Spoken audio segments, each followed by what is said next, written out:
Okay, so we're live.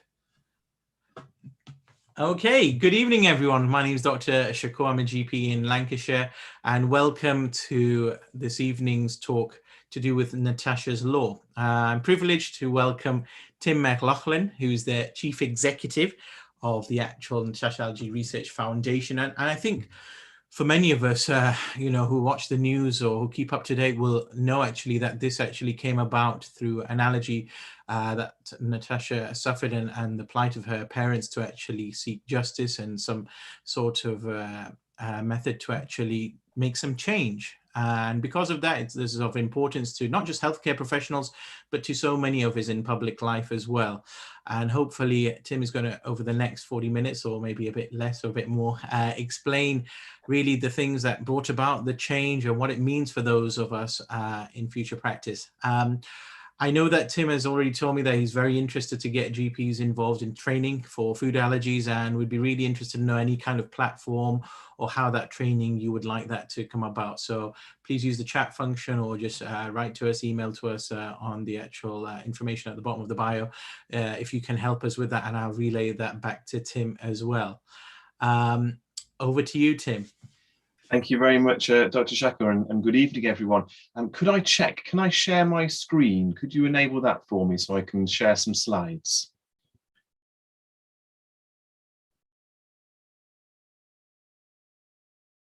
Marvelous. That's done for you. Great, thank you. So I'll just make sure I can find the right window.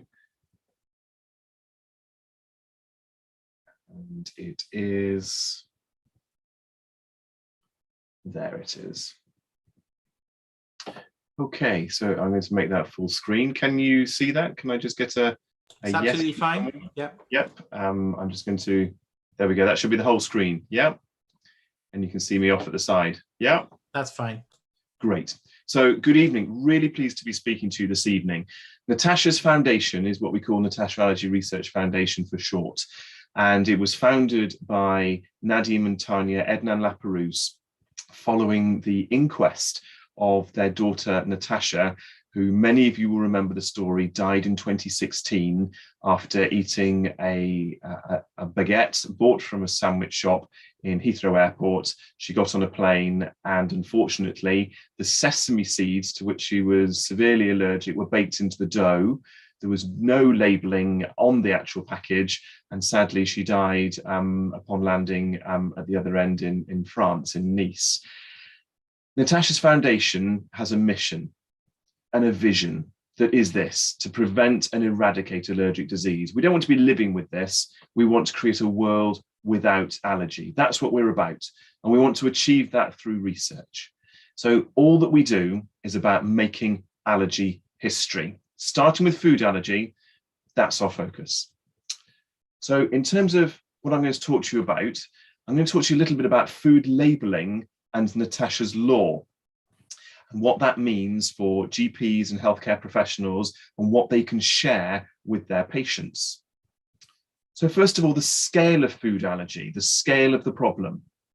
Well, here's some facts and figures on the screen for you, which I'll let you read and I'll take you through. So the equivalent number of one child in every class in every school in the UK has a food allergy.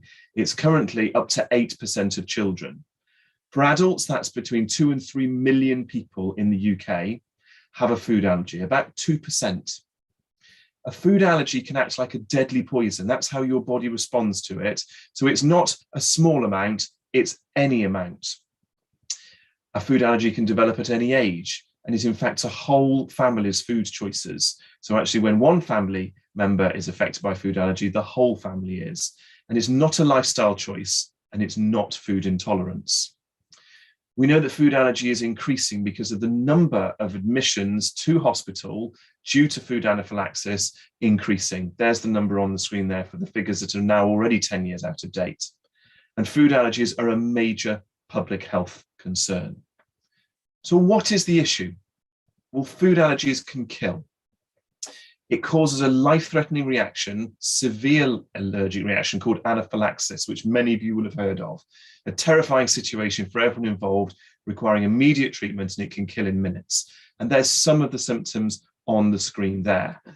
The only real treatment in an emergency situation is adrenaline injector, pens you will know about. There are many brands available, and getting to hospital and a big dose of adrenaline is often what's needed in a severe reaction. But this is something that can happen in minutes. We don't know why the different levels of anaphylaxis happen. We don't know why the severity can vary between one reaction and the next. It's hard to predict. So we always need to be ready for a severe reaction. And that would be my first message to you. Whenever you're thinking food allergy, whenever you're thinking actually, oh, this could be a risk, think any small amount could cause a severe reaction. And one of my biggest messages to you will be, please refer families who think they have a food allergy to a diagnostic specialist, because then they can actually know what the actual allergens are and how severe the responses are. At the moment, we've heard of families waiting up to 2 years for diagnosis and the postcode lottery around the country. So as GPs, if you're in a position to be able to make a referral and think, do you know what, let's get this tested, then you will be saving lives, because someone will know what to avoid and to actually make safe food choices. So I mentioned to you, food allergy can start in any age at any one. I'll tell you a quick story. There was a young man living in Mexico and now lives back in the UK. He's in his mid-40s. When he was over there in Mexico, he ate a corn product every day, enchiladas, tortillas. He now has developed a severe corn allergy in his mid to late 40s. Nobody can explain why. Some food allergies we know children will grow out of. Some do, some don't.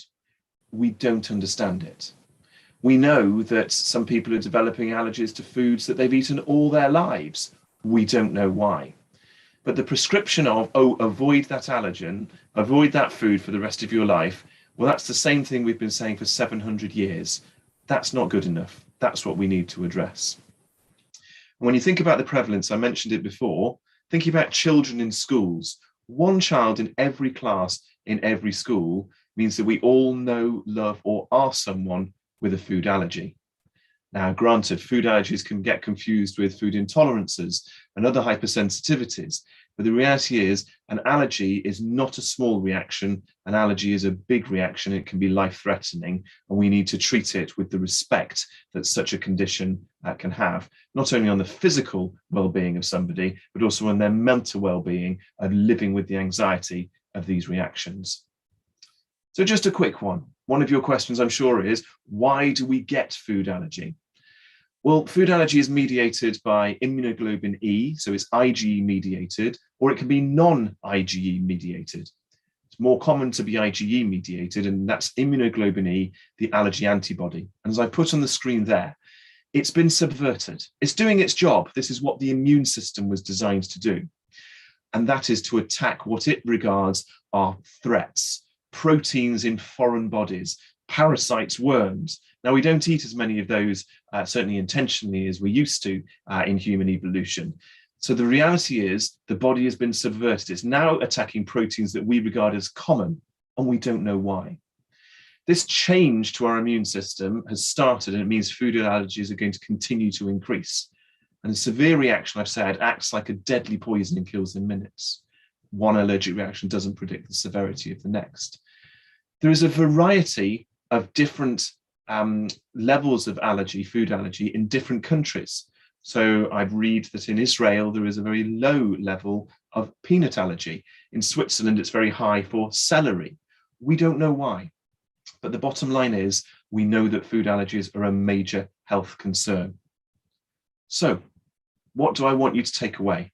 Well, I'm a big fan of Peter Drucker, the business guru, and he says, don't tell me what a wonderful meeting you've had with me. Tell me what you're going to do on Monday that's different. What would I like you to do on Monday or even tomorrow that's different? These are my key messages for you this evening. Firstly, I'm going to tell you about Natasha's Law. Natasha's Law is not about labeling, it's about life and death. I'm going to explain Natasha's Law in the tale of 3 sandwiches. Big message is always ask, especially for loose and takeaway food. That's a big message to make sure you relay to your patients. And Natasha's Law is the start, not the end, of increasing the number of safe food choices. And the one thing I've already mentioned that isn't on this slide is please make sure you make referrals so people can get an accurate diagnosis and know what. For example, let me explain this one. Someone gets told to avoid nuts. Well, which nuts? Tree nuts are very different to peanuts, which are actually legumes. So is it cashew nut? Is it pistachio nut? Or is it peanut? That can make a huge difference on the impact in dietary choices and indeed dietary health. So getting a referral for a diagnosis, I would have added to that list for you this evening if I hadn't said it already. So Natasha's story, as I mentioned at the start, tragically, she died on the 17th of July, 2016, as I've described. And her parents, Nadia and Tanya, they said we could choose to do something or we could choose to do nothing. They chose to do something. They wanted to actually make sure that not only did no other families go through what they had gone through, the unnecessary and avoidable death of a beloved child, but actually, how could we change Natasha's world had she still been alive today? How could we use research to change the level of hope of living with food allergies? So they created the Research Foundation. It was created in 2018. And they campaigned for Natasha's Law, the change in the legislation to be implemented across the country on the labelling that the sandwich that she ate, had it been properly labelled, she would still be alive today. So what does Natasha's Allergy Research Foundation do? 3 things. We're about living without allergy, as I said, making allergy history. We're the only charity in the UK dedicated to funding allergy medical research. And we're looking at prevention, we're looking at cause, and we're looking at treatments to eradicate food allergy. Not keep living with it, we want to end this. Just to go on a slight tangent, one of our trustees, very valued trustees, is Professor Sir Stephen Holgate from the University of Southampton. Some might call him the grandfather of allergy research. And he said, with the right research and the right funding, we could be looking at an end, certainly to food allergies, within his lifetime. Now, I believe that Professor Sir Stephen is in his early 70s. So this is what, in the next 20 years, this is within reach with the right research and the right funding. So that's our goal, to make sure research eradicates food allergy, and then we will work on all allergies beyond that. We want to campaign for policy change. Natasha's Law is the start, and much more needs to be done. We need allergy to be a government priority and the NHS. And that's why we've launched our campaign for an allergy czar, a national lead. And only a few weeks ago, the all-party parliamentary group on allergy produced a report which again called for a national lead to actually join up and make sure that the experience for people with allergy is so much better than the absolute exclusion they face at the moment in all areas of their life. So we need to make sure that allergy becomes a priority, particularly food allergy, but all allergy, the numbers of people affected, you can look at the statistics, it's millions and millions of people, and you will all have had patients come through your doors. And we call for a full ingredient list and eliminating unnecessary food allergens. We campaign for that. This is beyond the 14 regulated allergens. This is about eliminating unnecessary food allergens wherever they appear. We're receiving increasing reports about severe reactions to foods outside of the 14, strawberry, kiwi, banana, garlic, some of the spices, turmeric and things like that. This is not just about cow's milk and peanuts and eggs. This is about any food protein can be a food allergen. So actually increasing the number of safe food choices. We're also finding that people are more commonly diagnosed with more than one food allergy. It's not about just having one allergy, it's about having multiple, which again really affects their dietary habits and their shopping habits. So we want to raise awareness of the life-threatening danger of food allergies. As I said earlier, the word respect, and that's across all sectors and all ages. So that's what we do. So coming on to Natasha's Law. Much easier to say Natasha's Law than the Food Information Amendment England Regulations 2019. And that came into effect at the beginning of October this year. And it requires food businesses to provide full ingredient lists and allergen labelling on foods pre-packed for direct sale on the premises. And I'll come on to explain what that means. But this legislation is being introduced to protect people living with food allergy and give them confidence in the food they buy. This is about increasing the number of safe food choices. And the bottom line is, it's about saving lives. So the question that you're asking is, what is pre-packed for direct sale? How can I explain this? So I'd like to tell you not Mr. Dickens's Tale of Two Cities, but actually the tale of 3 sandwiches. So here we have 3 sandwiches, pre-packed. That's the sandwiches you will see in the supermarket with all of the ingredients and the nutritional information and all such things packaged on it. It's pre-packed, it's closed up, it's made elsewhere and brought to the store. This one in the middle is pre-packed for direct sale. That's essentially made for the lunchtime rush, made fresh on the premises, wrapped up so that someone can come and choose it on the go. And then you have non-pre-packed, your loose sandwich, something that's been made to order, made in front of you, not packaged up, and it's been made after you have requested it, or indeed you have made it yourself. So to go into each of those 3, pre-packed sandwiches. This is brought in a shop, cafe or supermarket. It's made off-site somewhere else, supplied, packed and sealed, and you can see the full ingredients and the 14 regulated allergens clearly marked. It's easy to see what it contains, just as all other food packaged and made off-site and then sold in our shops has to be properly labelled like that. That's the law on labelled food in packets.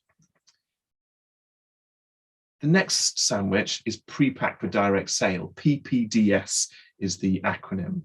Again, bought in a shop, cafe or supermarket, made there on the premises before selection by the staff or customers. And from October, they too need to have the full ingredients and the 14 regulated allergens clearly marked. That's the big change. That is where Natasha's law comes in.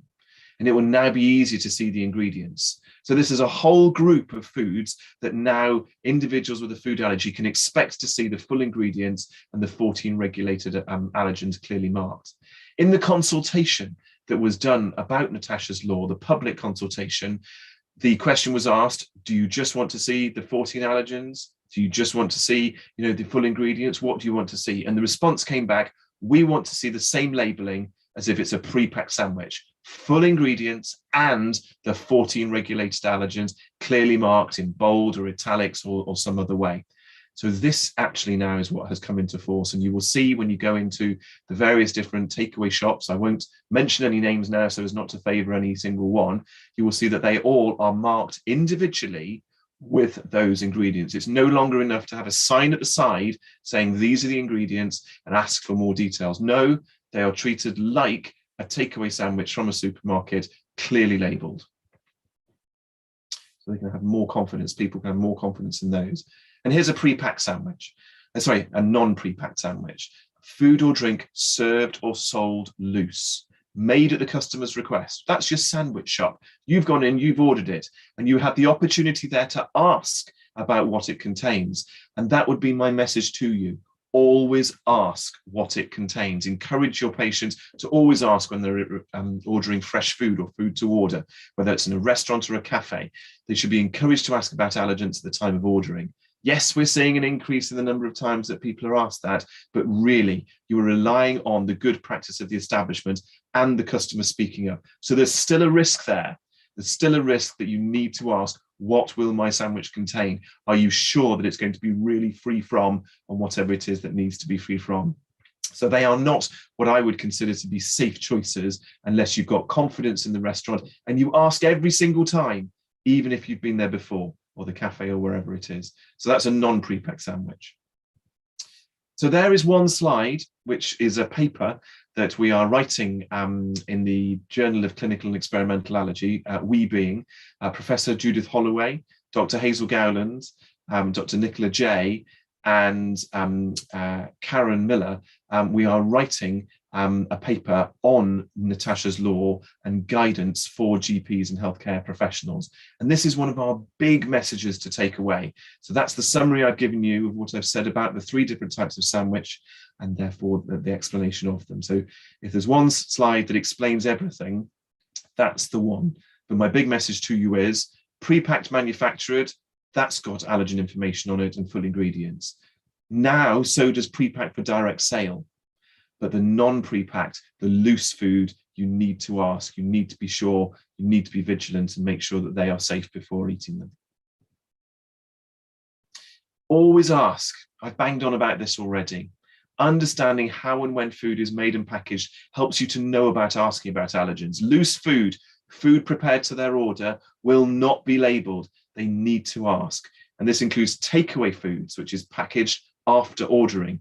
And particularly with takeaway foods, we've had a number of tragedies and where individuals have relayed the information, whether it's been through an online app or direct to the takeaway. The onus is on the takeaway restaurant that they're responsible for making sure that the individual's needs can be met. When they don't meet those, that's when tragedies occur. For instance, where the flour used in a pizza once, it was almond based, but then it became peanut based and no one knew and no one announced it, and that caused a death and a tragedy.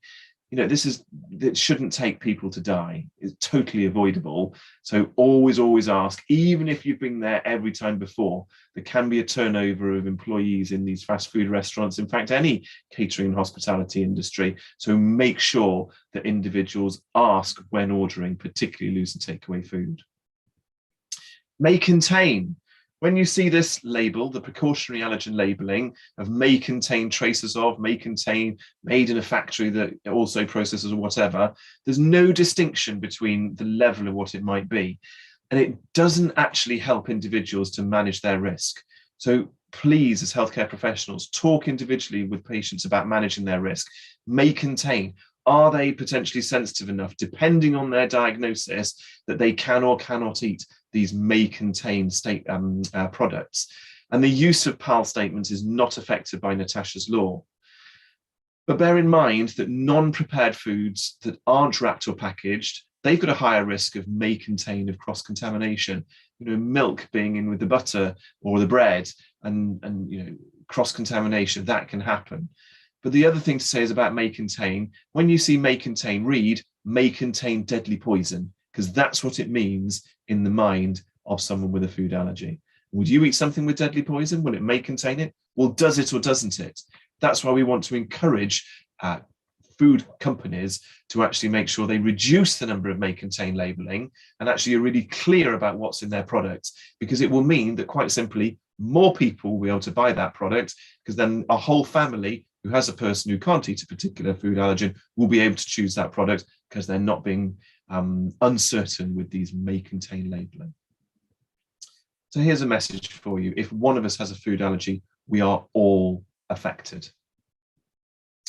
So finally, just to take you on some other points, we're calling for an allergy czar. Please Google, search, many search engines available, allergy czar, and sign our petition. Over 20,000 people already have. We want to get more clinical training places. We want to make sure that allergy is a priority. We want to make sure that there's more diagnoses available for you to refer people to, and that actually the experience of someone with a food allergy is not as it perhaps was for someone with a disability years ago. We want them to be respected. We want them to be included. We want all the different parts of government to be joined up. This is not just health service. This is not just DEFRA. This is not just the Food Standards Agency. We need a national champion. So one thing that you could do, Google, search for allergy czar and sign our petition, please. Secondly, when you're talking to food businesses, there are over 170 known food allergens. What we want to do is eliminate unnecessary allergens. Now, I'm personally a big fan of Worcestershire sauce. Lee and Perrins. I'm sure many of you put that on your cheese on toast or other dishes. That contains anchovies, it contains fish, so it has to be labelled as such. Now, I don't know if that's an absolutely part of the ingredient, and if Lee and Perrins were to tell me, of course it is, we can't change it, then I would understand. But it begs the question, is every single ingredient really absolutely necessary? Because actually you've excluded a load of people because you've got that ingredient in there. So please ask food businesses to think, can we eliminate unnecessary allergens? If they're not absolutely needed in the dish, then please remove them. More people will be able to make that safe food choice. And finally, dark kitchens. What do I mean by a dark kitchen? Many takeaway businesses now do not have a front of shop. They don't have a restaurant with them. They don't have a high street. They're made in a dark kitchen on an industrial park somewhere. And it could be a particular kitchen is producing dishes for many different cafes or restaurant chains, to specific recipes, to the standard and so on. But there's a real risk that because you don't have direct contact with these kitchens, that messages will not get through. So ask and keep asking about food allergens, especially when ordering online, because the risks associated with dark kitchens, we believe, are higher than when you are actually in a restaurant or an establishment face to face. So what have I told you? I've told you about Natasha's Law. It's not about labeling. This is actually about life and death, increasing the number of safe food choices.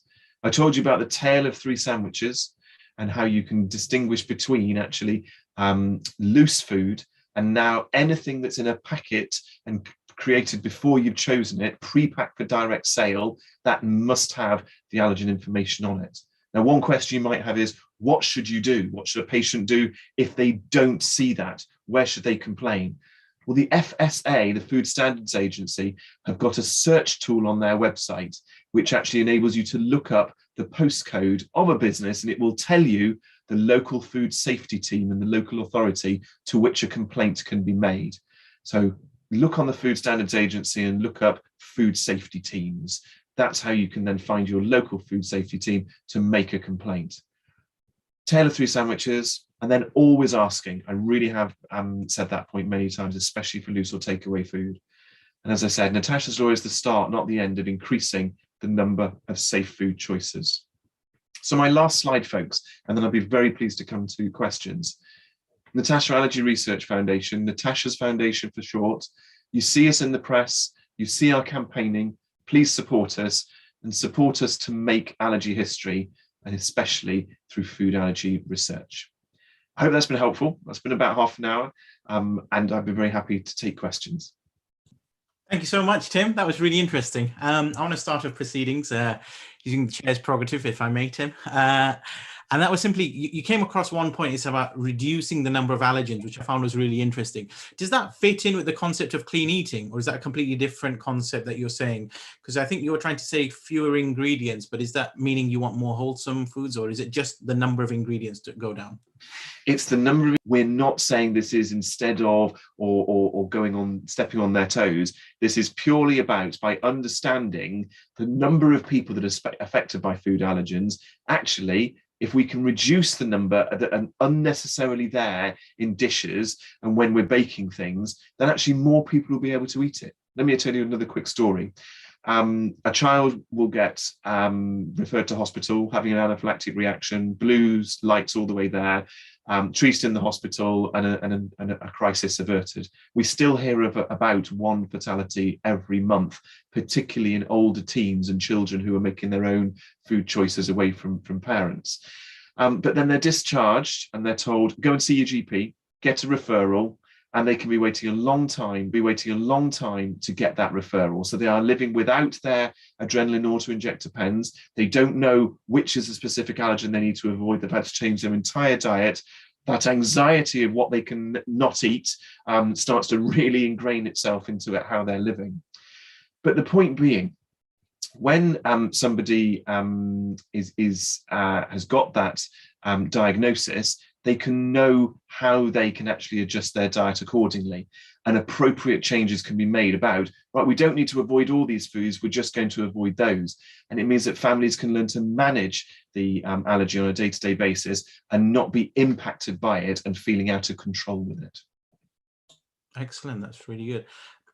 We've had someone who's listening in who's already signed the petition, so it's already working, Tim, and they've actually put that on the chat function. Coming on to the concept of the allergies are, I mean, what do you perceive that their role to be, Tim, exactly? If you could elucidate in a bit more detail. I mean, yes, I understand it's a good idea to get like a center figure or, you know, a headpiece, but what do you actually anticipate their role to do practically?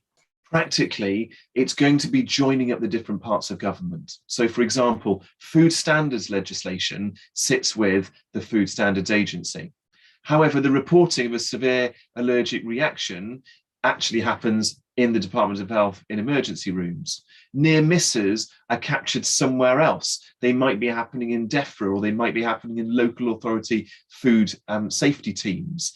So actually, we need to make sure that all of this is joined up, not just carved up. Secondly, as many GPs or all GPs know, the way that the NHS seems to loosely be structured is around particular organs. Allergy is systemic.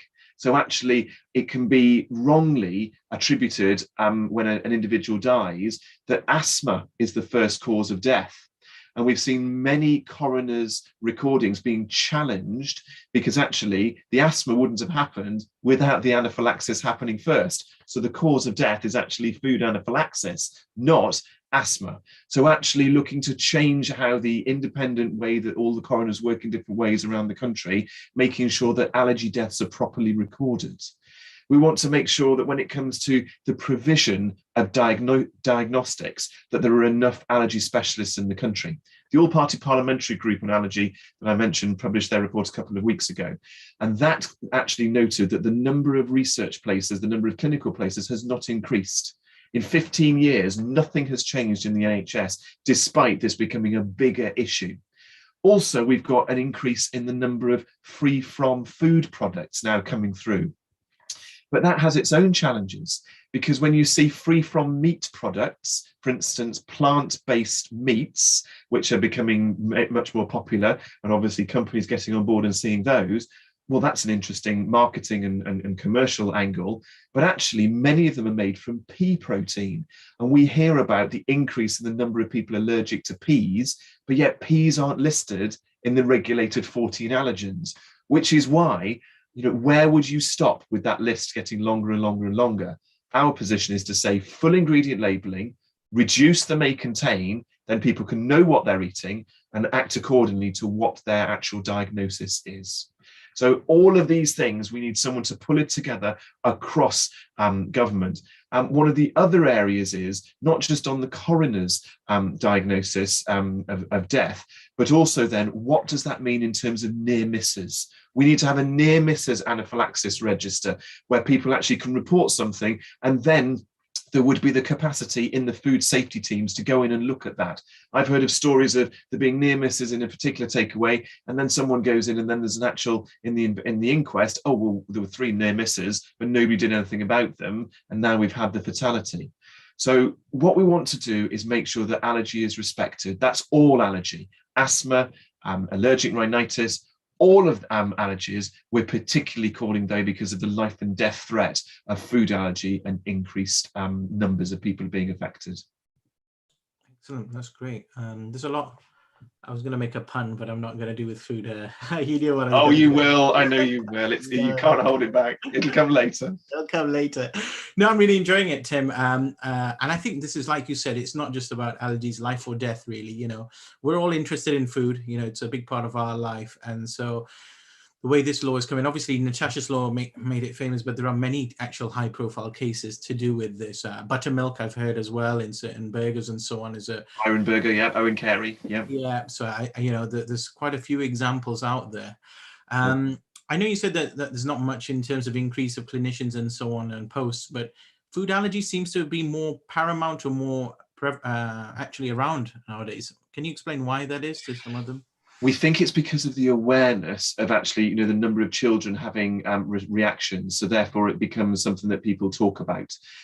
We don't know why the numbers are increasing, but as I said in my talk, because the immune system has been subverted, we know that actually it's going to continue to be subverted to these common proteins. In America, the numbers are about 10%. So there's about 30 million people in America, 330 million, I believe, is their population. So 10% of people have a diagnosis. Here, we're talking about 2% of adults and up to 8% of children. There is a study being done, sponsored by the Food Standards Agency, called Prevalence of Adult Food Allergy, the PAFA study, which is due to publish, we think, next year, which will give some more up-to-date figures. But you're absolutely right. Natasha's story got picked up by the press, but Nadia and Tanya will be the first people to say, this is not just about Natasha. This is about all those families living with allergy. We are the poster family of parents' worst nightmare of living with food allergy. And we just want to make sure that actually we make meaningful change happen. So when we think about meaningful change, I noticed one question coming in on the chat box, what else can GPs do? We want to make sure we increase the knowledge of GPs. And so one of my questions is, if we, Natasha's Foundation, were to actually develop or work in partnership with other organizations to get some really good, impactful training available to GPs and healthcare professionals, where would the best place be for that? What platform do you go to?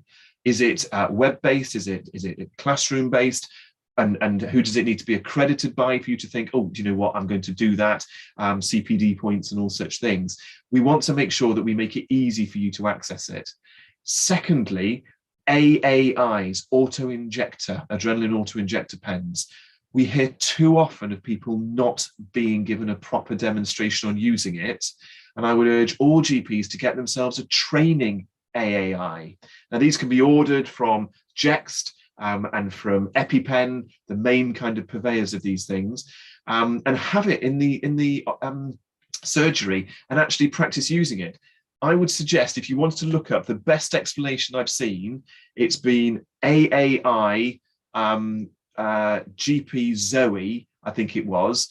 If you were to search for that, Dr. Zoe, on ITV Good Morning, other channels are available, gives a wonderful video demonstration on This Morning, I think it was, with Eamon Holmes about how to use an AAI. So Dr. Zoe AAI.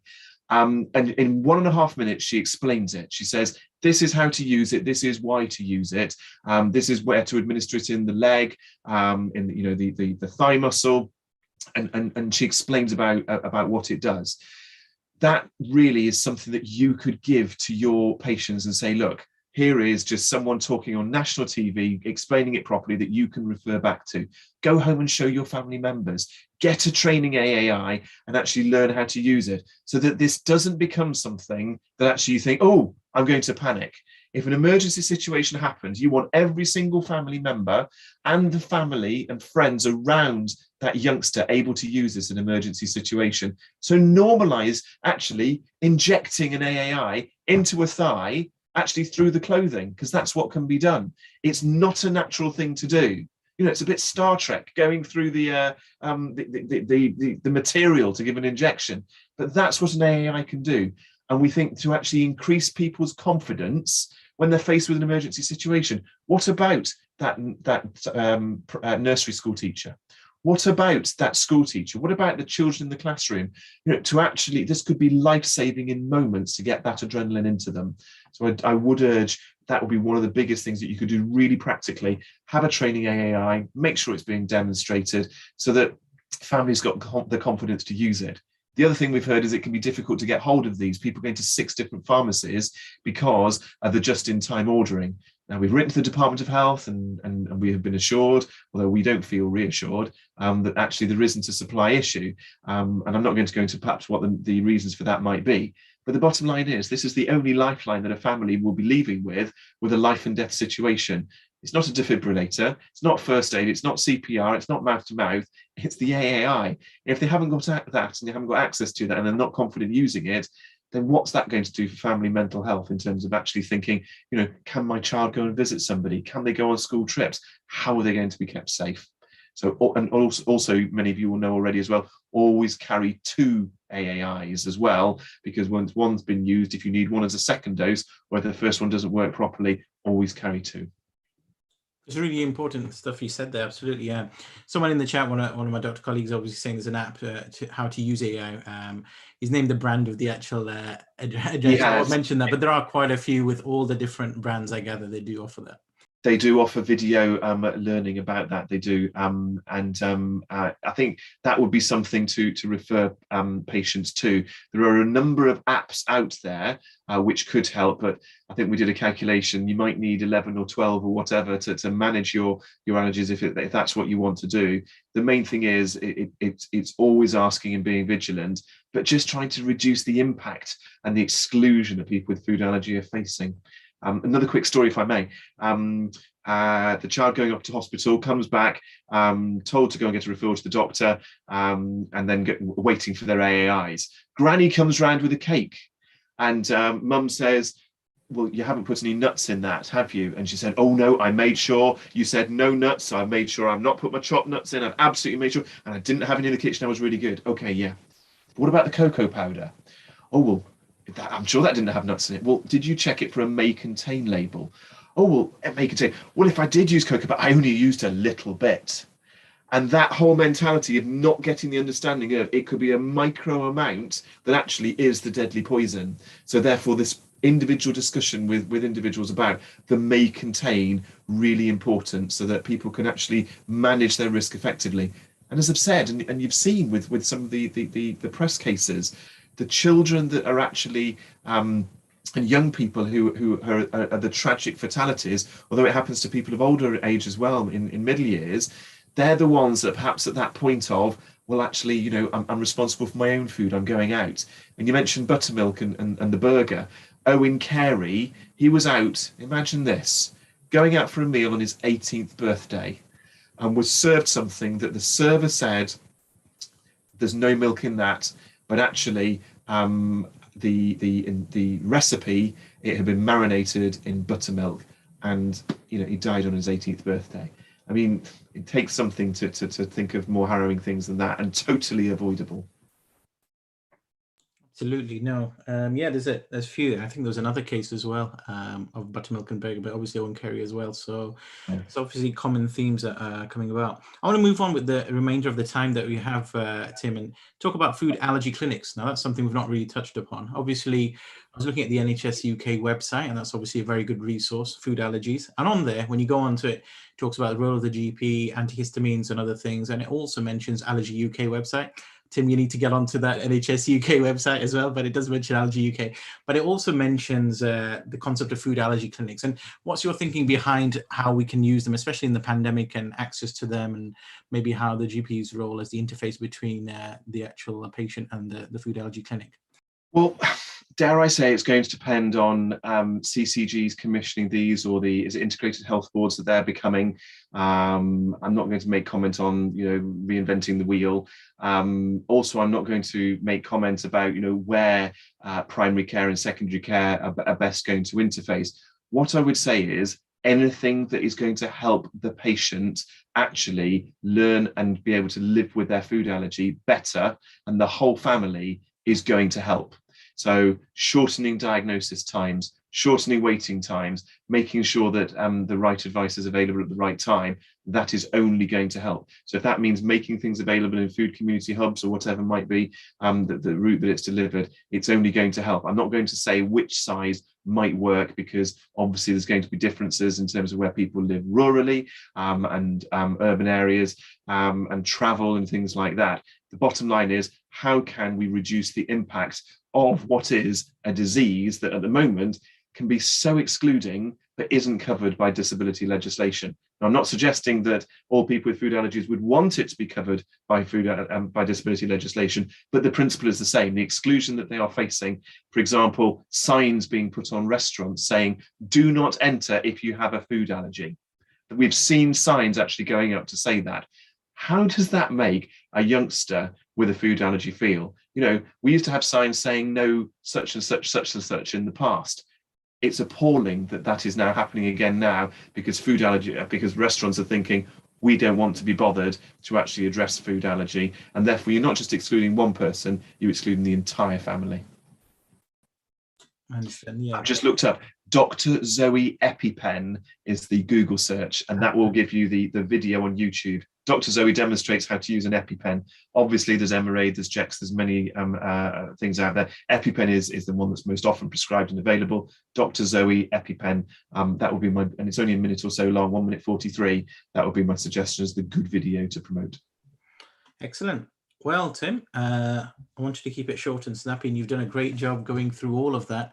I've thoroughly enjoyed it, and so the audience who are watching online and actually in the actual Zoom interface here, thank you so much for giving up your evening to speak about this. I hope we can collaborate again in the future as well, and I'm sure we're all very keen to actually know more about this, and wish you all the very best with all that you're trying to achieve. Thank you so much. Well, thank you. And just to add one thing, if you can advise me or give from your feedback, how could we help you learn more through training online or whatever? Because you have so many things come across your desk every day. To know what platform or format would work best for GPs will mean that that's when we are able to develop something that we know to put it into that best format for you. Again, making it easier for you as it is for the patients. Thank you so much.